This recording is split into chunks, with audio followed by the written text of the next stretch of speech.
So, why retro gaming?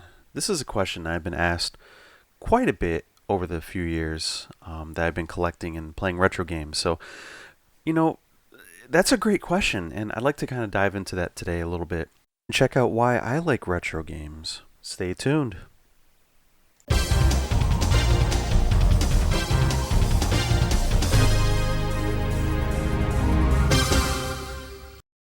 But first, I really need to ask, why do people play games in general?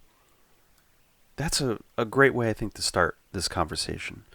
For me, the way I like to break it down, video games are an escapism mechanism. It's like, when people would go to the movies in cinema, in the heyday of cinema, 40s to 80s, and people use it just to get away from the realities of life, just to get away and be able to get outside themselves in a story. Another way to think about it is it really helps form a bond if you're playing together with people, whether it's video games or board games or just kind of multiplayer experiences in general. Sometimes even you're playing a regular single player game and people who are watching form you form that bond with people just going through that experience.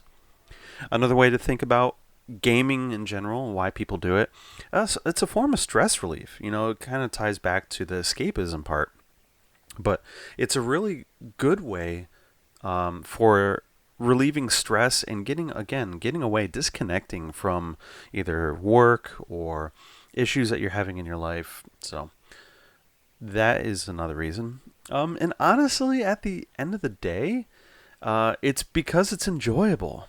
I mean, I think that video games, when they're really good, they're enjoyable, and that's why I think we all play video games. In my opinion, is to have fun. Some people play it for competition. When video games work, it's because they're fun.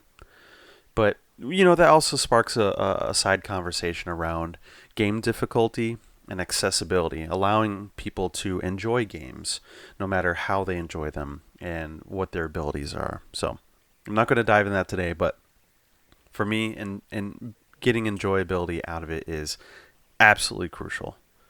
Another way as well that I figure I'd like to add on is part of that escapism, but a lot of reasons why people play games is kind of like why they watch a good movie or why they read a good book, for the story and the characters and the development of that extra world that just doesn't exist, or maybe is a different version of the world that exists.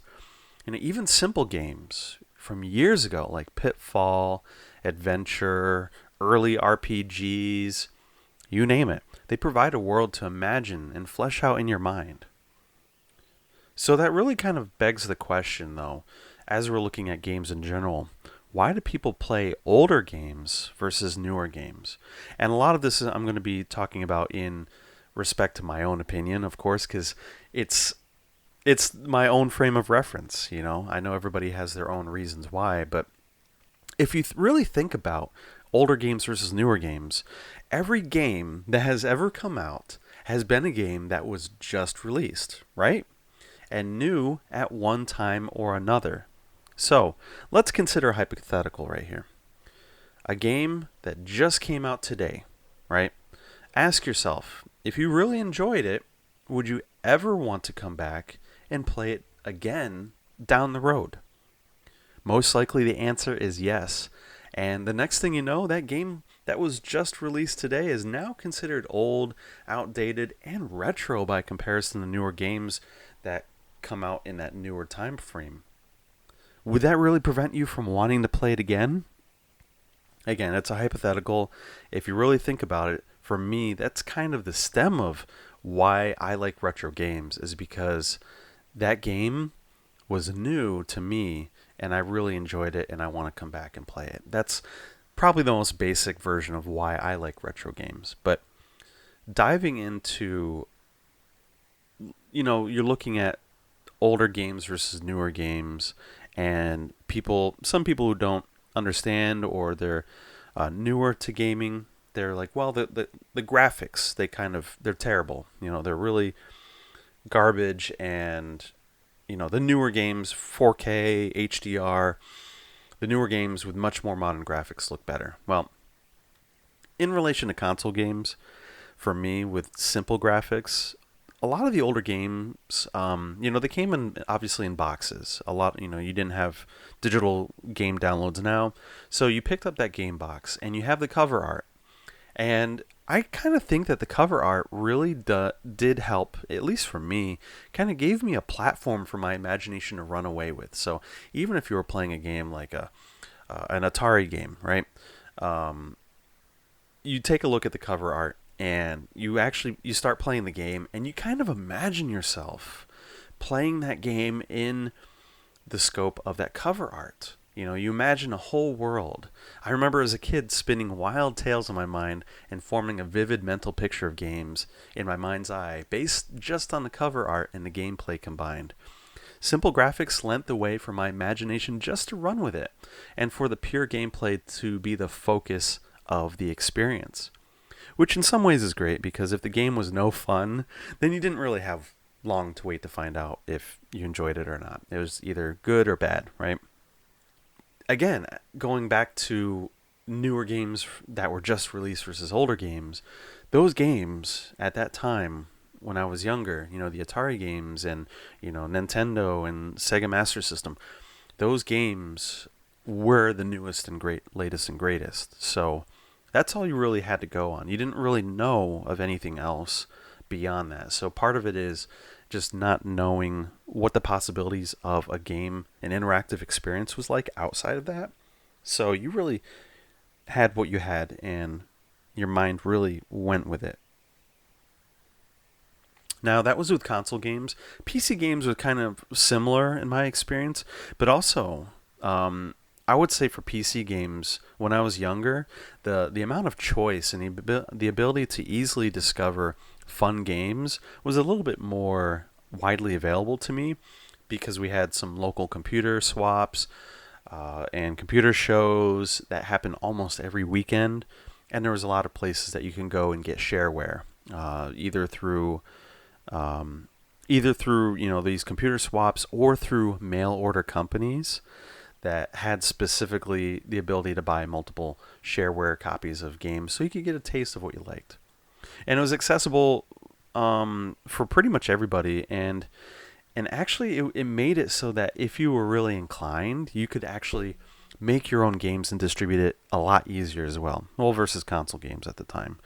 So there was an incentive as well. PC gaming back then was really wide open. It was a wild west. You can go and make whatever game you want, and you could really spin your imagination for what games that you played. Now, for me, what specifically about retro games that I enjoy playing them versus some newer games? That's always a question that comes up, is, well, why would you go back to these older games when you have newer games that are bigger, they're better, they're more fun, you can play them with more people, that type of thing? Well, they're games that I really enjoyed from my childhood. In many ways, it is that nostalgia factor. At that time, I was playing these games and I really had fun, and I like to play them again. They were just these amazing, amazing beacons of entertainment. For me also, I feel like playing them again is kind of like returning to them, like a favorite TV series or a movie. I really get a sense of comfort out of them. Sometimes I find myself similarly replaying a game that I hadn't played in years, and I may be in a different place in my life, and I either don't feel the same fondness for it, or conversely, my fondness is elevated and I experience the game through a new set of eyes, really adding to that nostalgia feeling. So that's kind of the interesting thing about games to me is, again, kind of like other types of media and art, experiencing them at multiple points in your life can really either be a warm feeling, a feeling of coming home, or you get to experience them again through different eyes, and it really just alters your sense. I know there's some games that I've played from my childhood I play again, and I just don't like them anymore. I was like, well, why did I like this in the first place? And conversely, some games that I couldn't really get into. I'm like, wow, this is really great. So it's very interesting to think about it that way. And kind of with returning to that game too, sometimes I look through it and I remember I'm connected to that game like a point in time in my life, kind of like a song where you listen to that song and you remember exactly where you were when you heard that song in a certain point of life. Same thing for video games for me. I remember the day I got my Sega Genesis with Sonic. I remember exactly what we were watching on TV, and I think I was like 5 or 6 at the time. So I remember, what time of day it was. I remember everything about the condition, and it's just kind of interesting. That's the way memories really work. Is sometimes, at least for me, I get the most random feeling of comfort out of certain experiences and thinking back to that. Now, the question also comes back for retro gaming, especially why in retro gaming. Why retro gaming? Um, the conversation really comes up for collecting versus casually playing, because now that retro games have been out for a long while, some people play them, some people collect them purely. Well, for me, I really got into retro gaming and first started collecting by simply just wanting to buy the games that I wanted to play only a few years ago. Um, so, for perspective, at that time, the Dreamcast was out, and I started, getting my own money, working and whatnot, and I always wanted to buy a Sega Saturn and PlayStation and experience those games that I got to see at Toys R Us and KB Toys and Babbage's and all these places that I was just like I could not get the games at the time. Obviously, I was a little bit younger. I didn't have my own money, and so that was kind of my main motivation, was playing those games that I just wanted to play, but I missed out on. So I went and started getting that, and I started discovering an entire world of games and interesting things and facts about game companies that I like. So at the time, again, I'm a big Sega fan, and that really stems from the Sega Master System and Genesis. So going back and collecting for the Saturn and playing games at that time, people were just throwing them out. They were, getting rid of them at the cheapest rate possible because everybody was jumping on the PlayStation bandwagon. So I was able to really start my collection very cheaply, and I was able to get access to some really great titles. And then I discovered the Sega CD, and I had completely missed that. Same thing. Found some really great gems, and continuing to build on my 32X collection, and then it just stemmed from there. Finding all these different awesome experiences and systems and games that I had never even knew about, but it was very inaccessible at the time. Things were not as widely released as they are now. You can just go down to the local store and buy it half the time. It depend on if they had stock, if it was released. Sometimes you'd see it in a magazine, and that's all you'd see about it. You'd go, and nobody local had it.